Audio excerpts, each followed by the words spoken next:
नमस्कार, सुदर्शन न्यूज में आपका स्वागत है। मैं हूं मुकेश कुमार और आप देख रहे हैं जवाब तो चाहिए। जवाब तो चाहिए में आज हम बात करेंगे ज्ञानव्यापी परिसर में मिले शिवलिंग की कार्बन डेटिंग कराने से जुड़े फैसले की। वाराणसी लोअर कोर्ट ने कार्बन डेटिंग से जुड़े मामले की सुनवाई पर अपना फैसला सुरक्षित रखा था और आज फैसला सुनाते हुए कोर्ट ने कार्बन डेटिंग कराने की फिलहाल इससे मनाही कर दी है।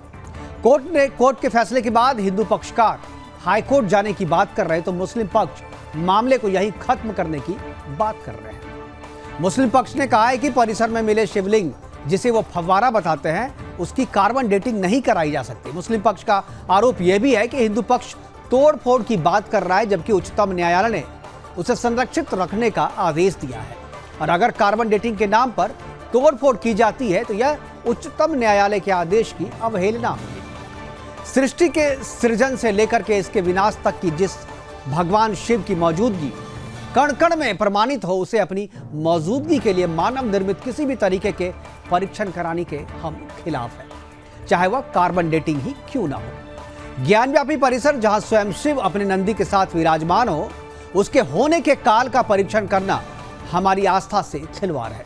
आज हम बात करेंगे कि कार्बन डेटिंग से मना करने के पीछे वाराणसी कोर्ट की मंशा क्या है। क्या लोअर कोर्ट का यह फैसला जीवन शैली में विज्ञान को शामिल नहीं करने की बात को प्रोत्साहित कर रहा है और क्या लोअर कोर्ट का फैसला सुप्रीम कोर्ट के फैसले को संरक्षित करने के लिए ही किया गया है। हर काल में मौजूद शिव के काल का पता करने के लिए कार्बन डेटिंग विधि का प्रयोग हिंदुओं की आस्था से खिलवाड़ तो नहीं है। करेंगे चर्चा और हमारे साथ कुछ मेहमान होंगे, उनसे हम बातचीत को आगे बढ़ाएंगे। लेकिन पहले एक रिपोर्ट देखते हैं जो वाराणसी कोर्ट ने आज फैसला दिया है। उस फैसले पर आधारित हमने एक रिपोर्ट तैयार की है, उस रिपोर्ट को देखते हैं। उसके बाद विष्णु शंकर जैन अधिवक्ता जो इस मामले में है और जो वकालत कर रहे हैं, जो पैरवी कर रहे हैं हिंदू पक्ष की, उनकी प्रतिक्रिया सुनेंगे, उनकी बाइट सुनेंगे फैसले के बाद। उसके बाद चर्चा को आगे बढ़ाएंगे और अपने जो मेहमान हैं उनसे आपका परिचय कराएंगे। पहले देखते हैं एक रिपोर्ट।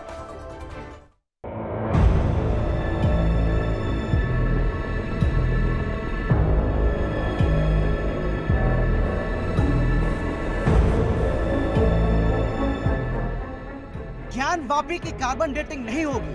कोर्ट ने ज्ञानवापी परिसर के वजू खाने में मिले शिवलिंग की कार्बन डेटिंग नहीं कराने का फैसला सुनाया है। वाराणसी जिला जज ने अपने आदेश में कहा कि सुप्रीम कोर्ट ने 17 मई 2022 को ये निर्देश दिया था कि शिवलिंग को सुरक्षित रखा जाए। ऐसे में यदि कार्बन डेटिंग तकनीक का प्रयोग किया जाएगा तो ग्राउंड नीनी रडार का प्रयोग किया जाएगा तो शिवलिंग को क्षति पहुँचती है और इस सुप्रीम कोर्ट के आदेश का उल्लंघन होगा। आम जनताओं की भावनाओं को भी ठेस पहुंच सकती है। यानी अगर शिवलिंग की कार्बन डेटिंग कराई गई तो निश्चित तौर पर इसे खोचा जाएगा और तब इसका आकार खंडित हो जाएगा। जिसके बाद ज्ञानव्यापी परिसर पर ये सवाल सामने आ रहा है कि सनातन परंपराओं के मुताबिक काशी में खंडित शिवलिंग को पूजने का कोई विधान नहीं है, तो क्या हिंदू मान्यताओं के मुताबिक शिवलिंग पूजनीय माना जाएगा? Bureau report, Sudarshan news.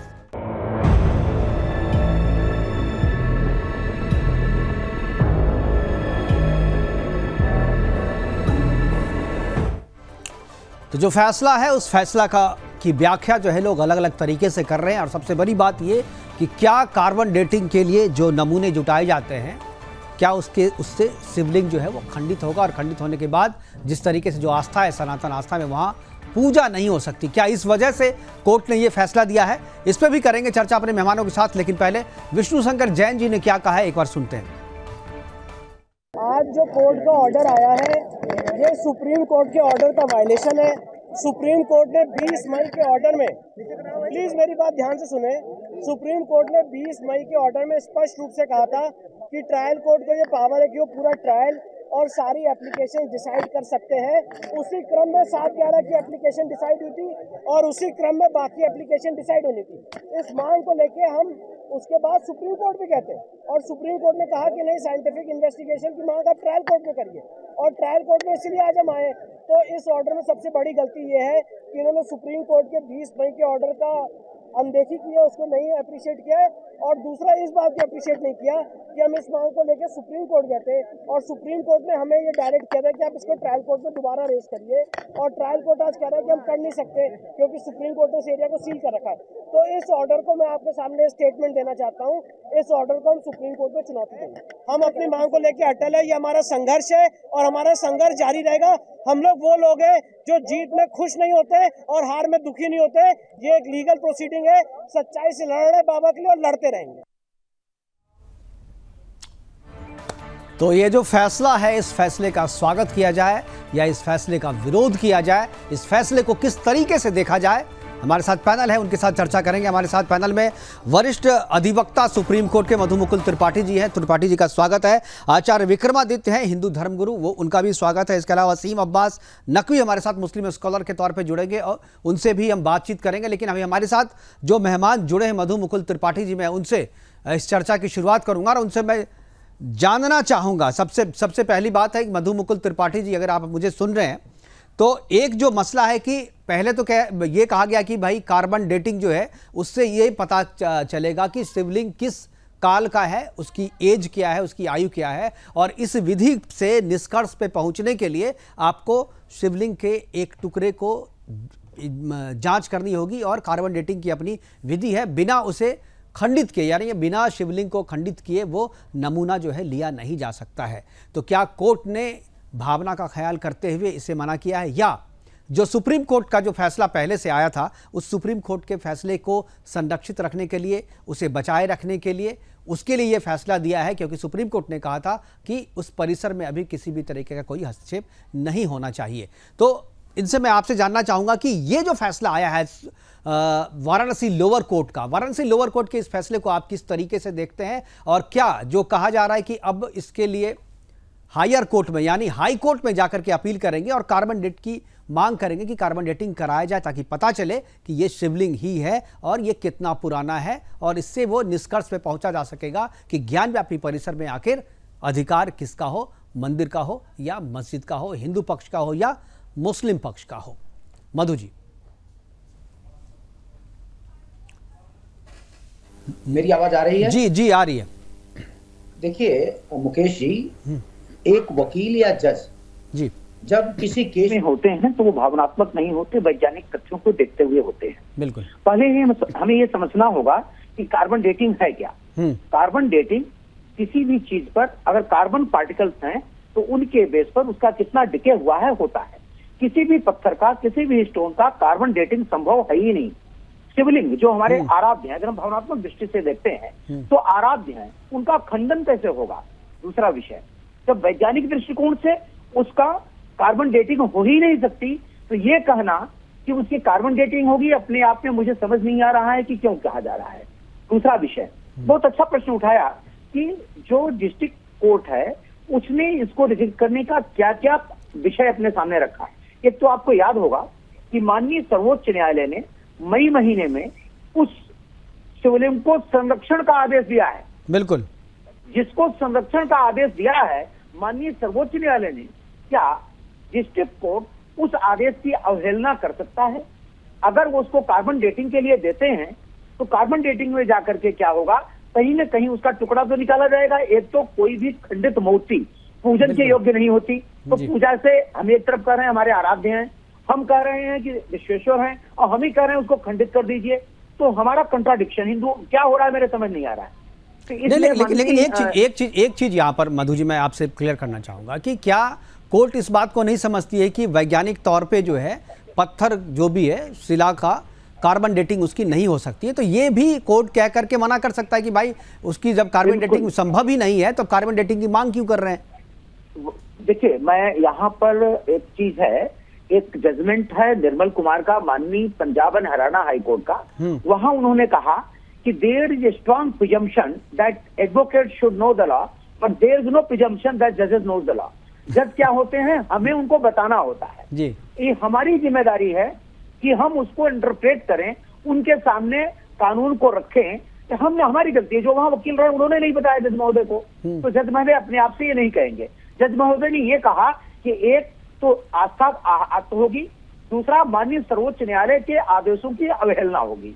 तो जज महोदय ने बहुत स्पष्ट कहा, हालांकि उनको ये भी कहना था कि किसी भी शिवलिंग का, किसी भी पत्थर का कार्बन डेटिंग संभव ही नहीं है। किसी या तो वैज्ञानिक। बिल्कुल, आपका कनेक्शन डिस्कनेक्ट हो गया। एक बार फिर से फ़ोन हम जोड़ेंगे, तब इनसे बात करेंगे। लेकिन इसके बाद मैं आचार्य विक्रमादित्य जी के पास जाऊंगा, हिंदू धर्मगुरु विक्रमादित्य जी, सबसे पहले स्वागत है आपका। और मैं ये जानना चाहूँगा जी, मुकुल जी शायद आपकी आवाज़ कट गई थी। मैं एक बार आचार्य विक्रमादित्य जी से ले लूँ रिएक्शन, उसके बाद मैं वापस आपके पास आऊँगा। विक्रमादित्य जी, सबसे पहले मैं जानना चाहूँगा आचार्य जी कि आप इस फैसले को किस तरीके से देखते हैं, और अगर कार्बन डेटिंग करने से खंडित हो रही है शिवलिंग तो इसकी मांग क्यों की जा रही है? और अगर मांग की जा रही तो मुस्लिम पक्ष तो यही कह रहा है कि इससे जो है मूर्ति भंग होगी, टूट फूट के लिए मना किया है किसी भी तरीके से। तो इस तरीके से अगर दोनों पक्ष एक साथ हैं तो फिर आगे बढ़ा जाए, इस पर क्यों अटक करके लोग रह रहे हैं? देखिए मुकेश जी, इस बात को हमें समझना पड़ेगा कि बड़ी शांति के साथ सब चीजें होनी है जी। जल्दबाजी में कुछ भी नहीं हो रहा है। हिंदू पक्ष, वहां बाबा स्वयं दर्शन दे चुके हैं, बाबा विराजमान है, और माननीय न्यायालय के आज आदेश के अंदर उस स्थान को शिवलिंग के रूप में उपस्थित करने की बात मानी गई है। और जिस प्रकार के आदेश है, आज हमें इस बात को समझना चाहिए। कुछ लोग खुश हो रहे हैं बहुत ज्यादा कि उनकी विजय हो गई, उनकी विजय हो गई। ये विजय नहीं है, क्या अभी कुछ चिंता की जरूरत नहीं है। बकरे की नानी कितने दिन खैर मनाएगी ये हम सबको पता है, अच्छे समझ में आ रहा है, चिंता ना करें। सत्य समक्ष है, बाबा सामने उपस्थित है, और सब चीजें बहुत जल्दी आने वाली हैं, एक प्रक्रिया के माध्यम से होने वाली है। हमें कोई जल्दबाजी करने की जरूरत नहीं है, ये कोई हार नहीं है। ये तथ्यात्मक दृष्टिकोण से अभी वकील साहब ने जिस प्रकार से सुंदर तरीके से बात रखी है, उस चीज को समझने की आवश्यकता है। और सनातन पद्धति पूर्ण सत्यता पे आधारित है, सत्य बिल्कुल सामने हमारे उपस्थित है। और अभी उच्चतम न्यायालय के समक्ष जिस प्रकार की बात रखी जाएगी, और ये लड़ाई बहुत लंबी चलने वाली है, इतनी जल्दी नहीं होने वाली। बिल्कुल। सामने वाले तो मानने वाले हैं, उनके हर बात पे शय और मात का खेल चलता रहेगा, लेकिन हमारी तो क्षय होनी, हमारी तो हार होनी नहीं है। इस बात को समझे, ये कोई हार नहीं है। ये तो इस बात को समझे कि एक न्यायालय ने जिस प्रकार सुंदर तरीके से बात रखी है, और सनातन तमाम जितने भी भक्तगण है वो बात को समझ रहे हैं, उनकी भी आस्था भगवान के प्रति है, और उन्होंने भी जिस प्रकार से आस्था रखी है कि कहीं कुछ चीज खंडित ना हो जाए। लेकिन एक बात रखें, खंडित तो वो कर चुके, खंडित तो वो शिवलिंग को कर चुके हैं। जिस प्रकार से उसके अंदर ड्रिल करने का प्रयास किया गया है, खंडित करने का प्रयास कर चुके हैं और खंडित तो कर चुके हैं। लेकिन हमें अब आवश्यकता है एकजुटता बनाए रखें और शांति के साथ। अभी छोटी छोटी अनेक प्रकार की बातें आएंगी, और सत्य बिल्कुल समक्ष उपस्थित है, और मुझे पूर्ण विश्वास है कि बहुत जल्दी वो सत्य। तो आचार्य जी, एक चीज, एक जो दुविधा है, मतलब हिंदू पक्ष या हिंदू के मन में, और मेरे भी मन में एक दुविधा है कि वाराणसी लोअर कोर्ट का ये जो फैसला है, इसका स्वागत किया जाए या इसका विरोध किया जाए? क्या करें इस फैसले? नहीं, देखिए, न्यायिक प्रक्रिया है, न्यायिक प्रक्रिया का विरोध नहीं किया जाना चाहिए। हम तुला के माध्यम से कुछ न्याय को संगत मानते हैं, और न्यायाधीश जिस प्रकार से उपस्थित है, उन्होंने स्वयं अपने जजमेंट के अंदर शिवलिंग शब्द का उच्चारण किया है, तो हम क्यों विरोध करें? एक प्रक्रिया है, कानून में कहा गया है कि अभी परिस्थिति चेंज नहीं की जाएगी, और माननीय सर्वोच्च न्यायालय ने इस बात को रखा था। सर्वोच्च न्यायालय ने जिस प्रकार से कहा था कि कोई परिस्थिति चेंज नहीं करेंगे, तो उनको उसके पास अधिकार ही नहीं था। मुझे तो ऐसा लगता है, जितना मैं कानून थोड़ा बहुत समझता हूँ, मुझे ऐसा लगता है कि शायद डिस्ट्रिक्ट कोर्ट के पास कोई अधिकार ही नहीं था कि वो इस बात पे कह सके कि इसके अंदर कोई तथ्यात्मक दृष्टिकोण से वो कार्य कर सके, कुछ भी चेंजेस करने की। मैं इस जजमेंट को पढ़कर इतना समझ पा रहा हूँ, लेकिन हमें विश्वास रखना चाहिए न्यायिक प्रक्रिया पे। सत्य हमारे समक्ष है, और सत्य कभी झुकता नहीं है, न झुकेगा, सामने प्रत्यक्ष रूप से समक्ष आएगा, बहुत जल्द आएगा। और सर्वोच्च न्यायालय को इस बात को स्वीकार करना पड़ेगा। हम तो स्वीकार करने को तैयार है, कुछ भी कर लो, जांच कर लो, कैसे कर लो, लेकिन उस बात को स्वीकार करो। लेकिन वो लोग, दिक्कत उनको होने वाली है कि जो कहीं भी टिकते नहीं, जो किसी भी बात पर टिकने वाले नहीं है, दिक्कत उनके लिए है। वो कुछ दिन के लिए और नाचना चाहते हैं, हमें। लेकिन आचार्य जी, एक सवाल और मेरे मन में एक सवाल और आ रहा है कि मान लीजिए अभी जो हिंदू पक्ष की तरफ से अभी जो विष्णु शंकर जैन जी कह रहे थे कि हम अपील करेंगे हाईकोर्ट में, तो हाईकोर्ट में अगर अपील करते हैं और हाईकोर्ट अगर ये कह देता है कि हाँ ठीक है कार्बन डेटिंग होगी, तो फिर हम किस तरीके से रिएक्ट करें? क्या हम इसको मान लें, या हम कहें कि नहीं चलो ठीक है, एक बार जो लोअर कोर्ट ने जो दे दिया फैसला हम उसे स्वीकार करते हैं, क्योंकि हम जो है अब फर्दर खंडित नहीं करना चाहते हैं शिवलिंग को जैसा है, क्योंकि शिव अपने आप में प्रमाण है, नंदी अपने आप में प्रमाण है। और जो औरंगजेब का जो वो डॉक्यूमेंट्स है जिसमें औरंगजेब ने आदेश दिया था कि इसे तोड़ करके वहां पर मस्जिद बनाई जाए, वो अपने आप में एक प्रमाण है। उस प्रमाण के आधार पर ये क्यों नहीं लोग स्वीकार करते हैं कि वो पहले मंदिर थी, वहां पर ज्ञानव्यापी मंदिर था और मंदिर को तोड़ के बनाया गया, तो इसके लिए कार्बन डेटिंग की जरूरत क्यों है? मुकेश जी, जिन लोगों ने इस बात को नहीं स्वीकार किया कि धरती गोल है, अपनी पुस्तक पे अड़े बैठे हैं अभी तक, तो आप क्या समझ सकते हैं वो आज कितना स्वीकार कर लेंगे, जो आज ये मान के राजी नहीं है कि अभी भी उसी जमाने में। तो आप कैसे सोच सकते हैं कि वो इस बात को बिल्कुल स्वीकार बिल्कुल, आप कर सही लेंगे? कह रहे हैं। मधु जी हंस रहे हैं, मुस्कुरा रहे हैं, उनकी आवाज हमारे तक पहुंच रही है। लेकिन पहले श्रवण पांडे जी अगर हमारी आवाज को सुन रहे हैं, श्रवण जी की आवाज मेरी आ रही है आपको? श्रवण पांडे जी को क्या आवाज मेरी पहुंच रही है? जी जी बोलिए जी श्रवण जी, मैं पहले रिएक्शन चाहूंगा। ये जो फैसला वाराणसी लोअर कोर्ट का आया है, आप इस फैसले को किस तरीके से देखते हैं? क्या आपको लगता है कि जो फैसला दिया गया है, कार्बन डेटिंग की मांग जो थी उसे खारिज किया गया है, वो सही है? और जो प्रक्रिया चल रही है ज्ञानव्यापी परिसर को, हिंदू पक्ष को जाए या मुस्लिम पक्ष की बात रखी जाए, क्या मानते हैं? इस फैसले को किस तरीके से आप देखते हैं? देखिए, फैसला जो आया है कि मैं कहता हूं फैसले का कभी भी हाई कोर्ट और सुप्रीम कोर्ट का स्वागत किया जाता है, लेकिन इसकी सुनवाई होनी चाहिए। और क्या जो जाति धर्म के नाम पे जो मंदिर और मस्जिद का जो मुद्दा वहां पे क्रिएट किया गया, शिवलिंग का मुद्दा हो या मस्जिद का मुद्दा हो, जो मुद्दा क्रिएट किया गया उसको वहां पे सुलझाया जाए। ये केवल एक राजनीतिक परिप्रेक्ष्य के जरिए इस मुद्दे को उजागर किया गया है, जो नहीं होना चाहिए। वहां पे जो भी धार्मिक स्थल में इस देश में एक्ट है, आर्टिकल 1991, जो जात उस एक्ट के जरिए उसकी सुनवाई की जाए। क्योंकि जहां के आजादी के 1947 के बाद, आजादी के बाद जहां यथास्थिति चाहे मंदिर हो चाहे मस्जिद हो, उसको कोई भी डेमोलाइज या कुछ भी नहीं ऐसा किया जाना चाहिए। ये उसको संज्ञान में लेते हुए चीजों को ध्यान के रखना चाहिए। क्योंकि आज जो परिस्थिति है, कहीं भी आपने इससे पहले भी देखा होगा, राम मंदिर की जो बाबरी मस्जिद की वो हुआ मुद्दा हुआ, बिल्कुल उस मुद्दे में भी उसको बिल्कुल ठीक है, तक उसको रखा गया, उसको सुप्रीम कोर्ट में और ऐसे बहुत से सारे। बिल्कुल ठीक है, मैं आऊंगा आपके पास में। आपको अब जुड़ने के लिए आपका धन्यवाद। आपका अब्दुल जलील साहब हमारे साथ जुड़ गए हैं, जो मुस्लिम स्कॉलर हैं, और मैं उनसे चाहूंगा, जलील साहब की आवाज आ रही है आपको?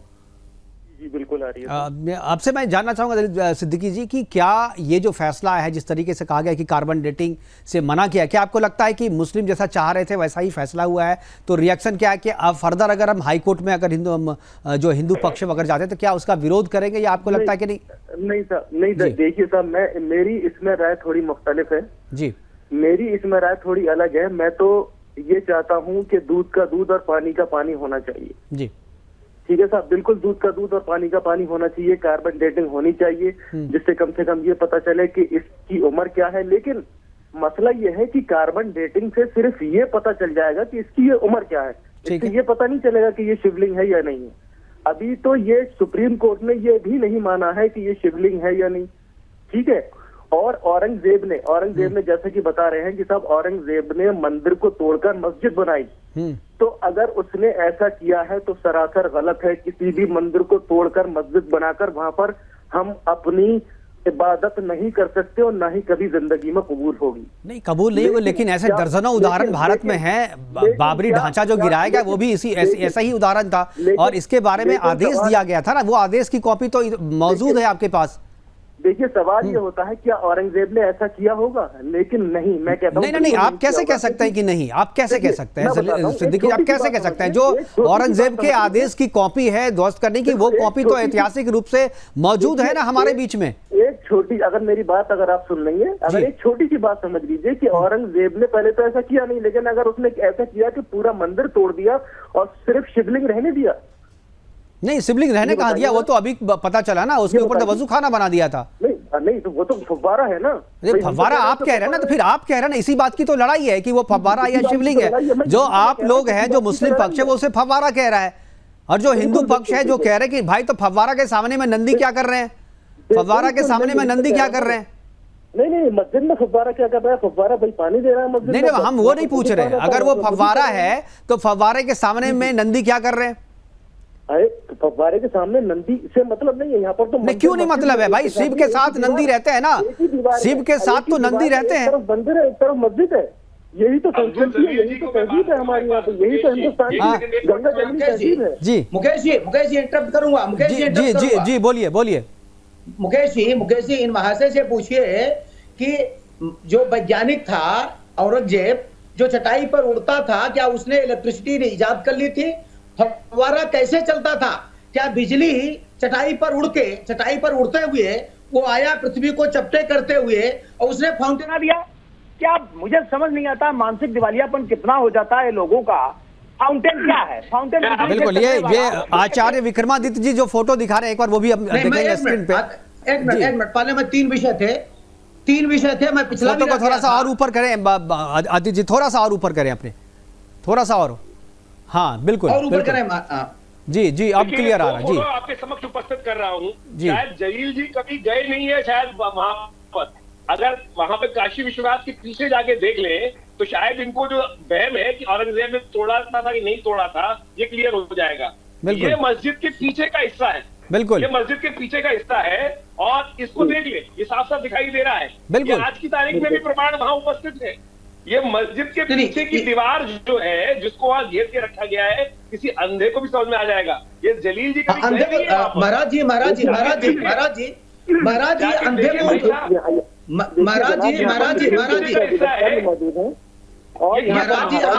करते हैं जी, बारी बारी से। हाँ जी जी जी, बोलिए महाराज जी बोलिए। आसमानी किताब वालों को नहीं समझ में आएगा, वो चटाई पर उड़ते हैं, पृथ्वी को चपटी करते हैं और पृथ्वी को चपटी करने का प्रयास करते रहेंगे। मैं ये पूछना चाहता हूं, पहले जो विषय रह गया था वो मैं क्लियर कर दूं। देखिए, किसी भी स्टोन का कार्बन डेटिंग नहीं हो सकती। दूसरा, रडार प्रक्रिया से वो कितना पुराना वहां का प्रेमिसेस है, उसके नीचे क्या है, वो साबित हो सकता है। 9/9/2021 में जिला जज ने आदेश दिया था, सिविल जज ने, उसको माननीय उच्च न्यायालय ने अभी रोक रखा है, वो विचाराधीन है। तीसरा विषय, बिल्कुल, इस एप्लीकेशन के खारिज होने से उस वाद पर कोई फर्क नहीं पड़ता। वो वाद कोई फर्क नहीं पड़ता साबित करने के लिए औरंगजेब का जो लेटर है, आदेश है, वही अपने आप में काफी है। बिल्कुल। दूसरा, उसके जो कमीशन हुआ था, कोर्ट कमीशन, उसने जो अपनी फाइंडिंग पाई है, दीवारों पर संस्कृत, फारसी में संस्कृत नहीं होती, संस्कृत में उच्चारण है, श्लोक हैं, वहां जो सारे चिन्ह हैं सनातन पद्धति के हैं, वो कहीं भी अरबों में नहीं है। तीसरा विषय फाउंटेन का, मैं अभी जो महाशय कह रहे थे फाउंटेन, मैं जानना चाहता हूं कि बिजली का आसमानी किताब में कहीं वर्णन नहीं है और औरंगजेब चटाई पर उड़ता हुआ बिजली का आविष्कार नहीं किया है। नोट कीजिए, चटाई पर उड़ करके ठीक है, सुन लिया। सिद्दीकी जी जवाब दे रहे हैं जी। सिद्दीकी जी, देखिए मुकुल त्रिपाठी जी, मैंने पहले ही कहा कि किसी भी मंदिर को तोड़कर अगर हम अपनी मस्जिद बनाते हैं, वहां पर इबादत कबूल नहीं होगी और ना ही कोई ऐसा एक मुसलमान चाहता है। नहीं, आपने फाउंटेन कहा, उस पर आप आइए। आपने फाउंटेन कहा, आप ये बताइए। एक बार मुकुल जी एक बार इनको बात पूरी करने दीजिए जी। दूसरी बात ये कि फाउंटेन, जैसा कि हमारे अधिवक्ता सुप्रीम कोर्ट के महाशय फरमा रहे हैं कि फाउंटेन सिर्फ बिजली से ही चलता है, ऐसा नहीं है कि फाउंटेन सिर्फ बिजली से ही चलता है, ऐसा कुछ नहीं है। और दूसरी बात यह है कि ये इस वक्त मामला कोर्ट में विचारा गंगा जी से चलता था, गंगा जी से चलता था। फाउंटेन बिना बिजली के भी चल सकता है। ऐसे हमारे प्राचीन मंदिरों में जो है, जो फाउंटेन थे, वो एक विधि थी, वो पानी को फोर्स से, पानी को अगर ऊपर के फोर्स से आप नीचे करते हैं तो फिर वो निकलता है। वो नहीं, वैसा नहीं है। मैं ये कह रहा हूँ कि नहीं, बिजली के बिना भी फव्वारे चलते हैं, मैं जानता हूँ, लेकिन वो चर्चा अभी नहीं है। जो सिद्दीकी जी पर बात पूरी करनी, एक बार सिद्दीकी जी की बात देख लेते हैं, उसके बाद मैं आपके सिद्दीकी जी बात पूरी। मैं इसको इंटरप्ट कर दूं जी। मेरा कहना है कि वहां कोई ऐसा प्रेशर पॉइंट नहीं है जहां ऊंचाई से पानी आ रहा हो। बिल्कुल बिल्कुल, वही कह रहा हूं, यहाँ पर कोई साक्ष्य नहीं है, कहीं से भी ये आप फव्वारा साबित नहीं कर सकते इसको। इसके लिए उनको तथ्य जुटाने होंगे और ये कभी साबित नहीं हो सकता। ये केवल एक बयानबाजी कर दिया, केवल बात को आगे बढ़ाने के लिए और लंबा खींचने के लिए। सिद्दीकी जी बात कीजिए। जी देखिए मुकेश जी, इस वक्त ये कोर्ट में विचाराधीन है मामला।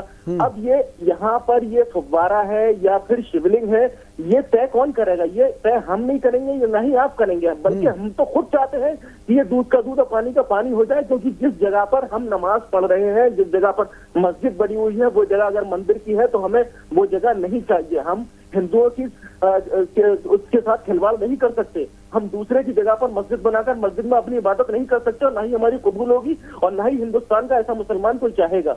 लेकिन ये तय तो हो, कम से कम पता तो चले कि ये है क्या। नहीं, एक चीज सिद्दीकी जी, तो जब तक ये तय नहीं हो जाता कि वो मंदिर है या मस्जिद है, तब तक आप क्या कहेंगे? तब तक तो आपको नमाज रोकनी चाहिए ना। नहीं फैसला हो जाने दीजिए ना। नहीं देखिए, हम तो सुप्रीम कोर्ट का आदेश मानने के लिए तैयार नहीं तो सुप्रीम कोर्ट भाई आपने भी कहा ना कि दूध का दूध पानी का पानी हो जाए, आपने कहा दूध का दूध पानी का पानी हो जाए, तो अभी तो फैसला नहीं हुआ है, तो कोर्ट कुछ भी कहे, आपका आस्था का मामला है। आप बोलिए भाई जब तक फैसला नहीं आ जाता तब तक ज्ञान व्यापी परिसर में कोई भी नमाज अदा नहीं करेगा। क्यों नहीं करते? अभी तो कर रहे हैं ना लोग। आप कह रहे कि नहीं भाई उस एरिया को छोड़ करके बाकी एरिया में तो जा रहे हैं लोग। देखिए मुकेश जी, आप ये बताइए, आप हमारी बात मानेंगे या सुप्रीम कोर्ट की बात? नहीं, मैं तो आपकी बात, मैं तो सुप्रीम कोर्ट की बात, लेकिन आपने जो बात कही आप गलत बात कर रहे हैं। यही बात मैं कह रहा हूं ना कि आप केवल अपने आप को सही साबित करने के लिए कुछ भी बोल रहे हैं। सिद्दीकी जी आप सुनिए तो आप क्या कह रहे हैं। नहीं देखिए आप क्या कह रहे हैं, आप सुनिए। आप लोगों से अच्छी भाषा में, शालीन भाषा में झूठ बोल रहे हैं। क्या कह रहे हैं आप? देखिए आपकी मनसा क्या है, मैं बताता हूं। आप कह रहे हैं कि कार्बन डेटिंग से ये पता चलेगा कि एज क्या है, उम्र क्या है, लेकिन वो शिवलिंग है कि नहीं है ये पता नहीं चलेगा। आपकी मनसा जाहिर हो रही है कि आप मंदिर नहीं मान रहे उसे। ठीक है, कोर्ट का फैसला नहीं आया, लेकिन उससे पहले आप जो है बता रहे हैं। दूसरी बात आप कह रहे हैं कि जहां पर मंदिर है, जिस बात की जब तक ये बात साफ नहीं हो जाता कि वो मंदिर तोड़ करके नहीं बनाई गई है, तब तक वहां पर दुआ कबूल नहीं होगी, वहां पर नमाज नहीं अदा किया जाना चाहिए। तो फिर ज्ञानव्यापी परिसर का मामला जब कोर्ट में है तो आप नमाज अदा करने के लिए क्यों जा रहे हैं वहां पे? अरे हम तो उसे मस्जिद कह रहे हैं ना। नहीं तो आपके कहने से जब कोर्ट, आप एक तरफ कह रहे हैं कोर्ट में मामला है, कोर्ट दूध का दूध और पानी का पानी करेगा, और दूसरी तरफ आप सारे ऐसे जगहों को आप मस्जिद बता दीजिए। तो सारे जगहों को, इसीलिए तो यह विवाद है। जो विवाद बाबरी में था वही विवाद यहां भी है, और यही विवाद ऐसे लाखों सैकड़ों जो मंदिर है वहां पर है। तो आप इतिहास के साक्ष्य को मानते नहीं है। जो औरंगजेब ने जो तोड़ने का आदेश दिया वो आपकी आंखों के सामने है, लेकिन आप उसको मानते नहीं है। आपको केवल मामला को डिले करना है, आपको केवल जो है विवाद बढ़ाना है, आपको हिंदू और मुस्लिम के बीच में दूरी पैदा करनी है, समाज में सांप्रदायिकता का जहर घोलना है, आपको हिंदू और मुसलमान के बीच में दीवार खड़ी करनी है। आप जो है दंगा करवाने के लिए इस तरीके की सारी चीजें कर रहे हैं आप लोग। क्या बात कर रहे हैं? आप बोलते कुछ है और करते कुछ है आप नहीं, हम तो बिल्कुल चाहते हैं कि ये अगर मस्जिद नहीं है तो फौरन हिंदुओं को सौंप दिया जाए। तो मस्जिद है या नहीं है तो कोर्ट को साबित तो करने दीजिए। तो हम प्राचीर देखें, जाकर के प्राचीर देखें, अंधा आदमी जाएगा। नहीं मुकुल जी, ये प्राचीर देख के क्या करेंगे? जब ये औरंगजेब के आदेश को नहीं देख रहे हैं, जब उसको नहीं मान रहे हैं, तो उसको क्या मानेंगे? प्राचीर जाके देखें, अंधा आदमी भी बता देगा कि मंदिर था। अंधा आदमी तो कोर्ट को दिखाई नहीं दे रहा। कोर्ट क्यों नहीं कह रही, फैसला क्यों नहीं दे रही? कोर्ट देखता नहीं, कोर्ट सबूत मांगता है, वो सबूत जाएगा कोर्ट के सामने। अरे तो कोर्ट के सामने सबूत जाएगा, कोर्ट डिसाइड करेगा, जैसे अयोध्या का डिसाइड कर दिया। अरे जो बात आप कह रहे हैं वही मैं कह रहा हूँ। आप वही नहीं कहते हैं, आप कंट्राडिक्ट कर रहे हैं, आप अल्फकिया कर रहे हैं। आप इसे कहते हैं अल्फकिया। जब फंसो तो कहो कि हम कोर्ट को मानते हैं, जब ना फंसो तो हम सरिया को मानते हैं। चलिए आप कहिए, एक मिनट, आप ये बताइए कि कहीं डिस्प्यूट हो सरिया और कॉन्स्टिट्यूशन का, किसे मानेंगे आप? सरिया या कॉन्स्टिट्यूशन, किसको मानेंगे आप? देखिए, अगर आप सरिया मानेंगे या कॉन्स्टिट्यूशन मानेंगे, पहले आप बताइए। मुझे जवाब देने दीजिए। हाँ ठीक है, जवाब दीजिए जी। देखिए, हिंदुस्तान में अगर रहना है तो हिंदुस्तान के कानून को मानना होगा। सुन लीजिए, ठीक है। सरिया नहीं मानेंगे, कानून को माना होगा। सरिया नहीं मानेंगे। एक मिनट मुकुल जी बोलने दीजिए ना जी। हाँ, लेकिन हिंदुस्तान के कानून के अनुसार ही आपको अपने धर्म को, जो भी आपको कहता है उसे मनाने की पूरी छूट है। ये हिंदुस्तान का कानून कहता है। ठीक है। मैंने कहा कन्फ्लिक्ट, जहां विवाद हो, जहां विवाद हो वहां क्या करेंगे आप? उसके लिए तो कानून नहीं कुछ कहता ना, वो साफ नहीं है, वो आपके विवेक पे है, वो आपकी विवेक पे है कि आप क्या करते हैं। तो आपका विवेक क्या कहता है? जहां सरिया और संविधान में, कानून में, सीआरपीसी में, आईपीसी में और सरिया में अगर कहीं कंट्राडिक्ट हो रहा है तो आपका विवेक क्या कहता है? जहां पर विवाद होता है वहीं तो कानून आता है। नहीं, कानून तो फिर इसमें तो विवाद ही हो रहा ना। तो कानून जो क्या कहता है आपके हिसाब से, ये बताइए। बिल्कुल, कानून जो फैसला देगा हम उसे कबूल करेंगे। कानून तो जब तक ये फैसला नहीं आ जाता है तब तक आप नमाज छोड़िए वहां पे, कहिए भाई ठीक है, क्योंकि कबूल नहीं होगी, अभी विवाद का मामला है। वैसे भी विवादित जगहों पर भी दुआ कबूल नहीं होती है, ये तो मानते हैं ना आप? तो जो कानून कह देगा कि नहीं, विवादित जगहों से अगर आप विवादित जगह पे दुआ करते हैं तो वो कबूल नहीं होते, इस बात को मानते हैं कि नहीं मानते? विवादित जगह नहीं, अगर मंदिर की जगह है तो। अरे मंदिर की जगह क्या आप चर्च तोड़ के करेंगे तो वो भी विवादित होगा ना। कोई भी विवाद किसी दूसरे की जमीन पर जबरदस्ती करेंगे वो भी विवादित होगी ना। लेट मी क्लियर, अभी क्लियर नहीं किए, लेट मी क्लियर। ठीक है, एक मिनट कीजिए जी, क्लियर कीजिए। जलील जी, मेरा कहना यह है कि अगर कोई चीज जो हमारा संविधान कहता है, अगर उसके कंट्राडिक्ट आपका सरिया कहता है, तो संविधान को मानेंगे या सरिया को मानेंगे? मैं ये पूछ रहा हूँ। संविधान को मानेंगे अगर हिंदुस्तान में रहना है तो सरिया का खंडन क्लास क्यों कहते हैं? आपको किसी ने रोका नहीं है हाथ जोड़ करके, आपको किसी ने हाथ जोड़कर रोका नहीं है। आप यहाँ के नागरिक हैं, आपका अधिकार है, इसलिए आप रहते हैं। आपको हाथ जोड़कर किसी ने रोका नहीं है, पहली बात। दूसरी बात आप क्लियर कट कहिए कि हमारे लिए संविधान सर्वोपरि है। तलाक के मामले में आपका संविधान सर्वोपरि नहीं था, आप कहिए संविधान सर्वोपरि है। लेकिन एक हैदराबादी जोकर कहता है, जिस संवैधानिक प्रक्रिया से अयोध्या का राम मंदिर दिया गया, वो कहता है इंशाअल्लाह हम लेकर रहेंगे। उस क्या हैदराबादी जोकर का कंडेम्ड करेंगे आप? नहीं, वहां की सरिया आ जाती है। अभी आप ईरान में इतने लोग मारे, इराक में इतने लोग मारे जा रहे हैं, आप जी उसमें ठीक है, जवाब ले लीजिए सिद्दीकी जी। देखिए मुकुल त्रिपाठी जी, सबसे पहली बात जैसा कि मैं आपको जी मैं पहले ही कह चुका हूं कि हिंदुस्तान में रहने वाले हर नागरिक को अगर उसे हिंदुस्तान में रहना है तो हिंदुस्तान का कानून मानना पड़ेगा। लेकिन जैसा कि आपने अभी कहा कि साहब हैदराबादी साहब जो है आप उनको फॉलो करेंगे या नहीं करेंगे, हम हैदराबादी को या लखनऊ को या किसी को फॉलो नहीं करते। हम अगर फॉलो करते हैं तो अपने हजरत मोहम्मद मुस्तफा सल्लल्लाहु अलैहि वसल्लम को फॉलो करते हैं, जिन्होंने ना कभी हमें मारकाट सिखाई, ना हमें कभी लड़ाई झगड़ा सिखाया। कुरान में सुनिए मधु जी अभी उस पर नहीं जाएंगे, बहुत दूसरी तरफ चली जाएगी, पूरी बहस दूसरी तरफ चली जाएगी। प्लीज मुकुल जी अब वो उस पे नहीं बात करेंगे प्लीज। मैं कुरान दिखाऊंगा। नहीं ठीक है, कुरान का आप सबके पास है, सबने देखा हुआ है, पढ़ा हुआ है। अभी हम लोग इस पे बात कर रहे हैं। मैं आचार्य जी के पास जाऊंगा। आचार्य कंप्लीट कर लूं। अभी एक सज्जन कह रहे थे, मानसिक दिवालियापन मैंने क्यों कहा, एक सज्जन कह रहे थे कि प्लेसेस ऑफ वर्शिप एक्ट है तो उसी के अनुसार हो। उनकी जानकारी के लिए एक छोटा सा दे दूं कि उसमें माननीय सर्वोच्च न्यायालय ने भारत सरकार को नोटिस कर दिया है, उसके वैलिडिटी को चैलेंज किया गया है माननीय सर्वोच्च न्यायालय। बिल्कुल अश्वनी उपाध्याय जी ने उसे चैलेंज किया है और वो अभी चूंकि विचाराधीन है इसलिए वो अभी यहाँ पर नहीं है। बिल्कुल घोषित हो चुका है। बिल्कुल हमारे पास समय की कमी है। मैं आखिरी कमेंट लेना चाहूंगा आचार्य विक्रमादित्य जी, आखिरी कमेंट। जी देखिए, सबको इंतजार करना पड़ेगा। मैं कहूंगा सरकार को भी इसमें बड़ा इंपॉर्टेंट रोल प्ले करना है।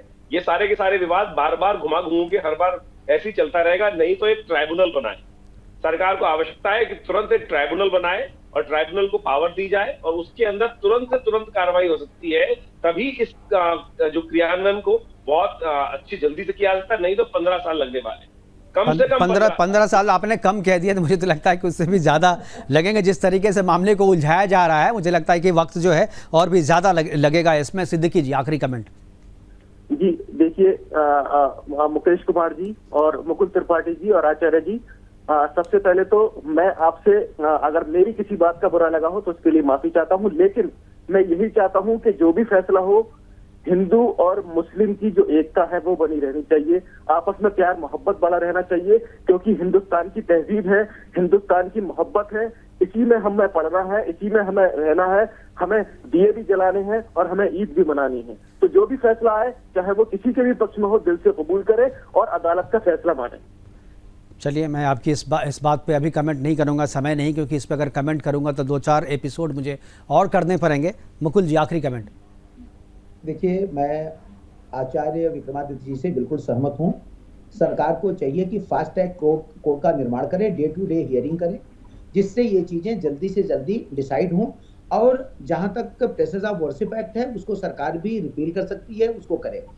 अब्दुल जलील जी से मैं कहना चाहूंगा कि इनको अपने उन शांति दूतों को बताना चाहिए जो सर तन से जुदा करने का हमेशा आदेश देते रहते हैं नारा लगाते रहते हैं कि अगर प्यार से रहना है, हम उनके साथ अगर प्यार नहीं से है, रहना, मैंने आपको हम उनके साथ ही नहीं, अगर इस देश में हम तो सिर्फ अपने भाईचारा बना मोहम्मद के रहना सल्लल्लाहु अलैहि वसल्लम है, को जितने फॉलो करते हिंदुओं हैं, के हम किसी को फॉलो नहीं पवित्र करते। स्थल हैं, और एटलीस्ट जो लोग ये धर्म से जुदा करने वाले हैं ना, इनका इस्लाम से कोई वास्ता नहीं है, हमें ना खारिज करते हैं, बिल्कुल उनको से मारते हैं। बिल्कुल बिल्कुल बिल्कुल, ये तो ठीक है। हमारे साथ जुड़ने के लिए मुकुल जी आपका, सिद्दीकी जी आपका और आचार्य विक्रमादित्य जी आपका बहुत बहुत धन्यवाद। आप जुड़े और अपनी बात हमारे साथ साझा की। लेकिन कार्बन डेटिंग को लेकर के जो फैसला आज वाराणसी कोर्ट ने दिया है, उस फैसले के बाद से कंफ्यूजन थोड़ा और बढ़ गया है, क्योंकि इस कार्बन डेटिंग को लेकर के जो चर्चाएं हो रही है, एक तरफ तो लोग जो वकील हैं वो कह रहे हैं कि हम आगे हायर कोर्ट में इसे अपील करेंगे, कार्बन डेटिंग की मांग करेंगे, लेकिन कार्बन डेटिंग से जो शिवलिंग खंडित हो रही है उस पर भी लोगों की आस्था बनी हुई है। लोग नहीं चाहते हैं कि खंडित मूर्ति की पूजा हो, क्योंकि ऐसा हमारा सनातन धर्म जो है, हमारी सनातन परंपरा जो है, इसे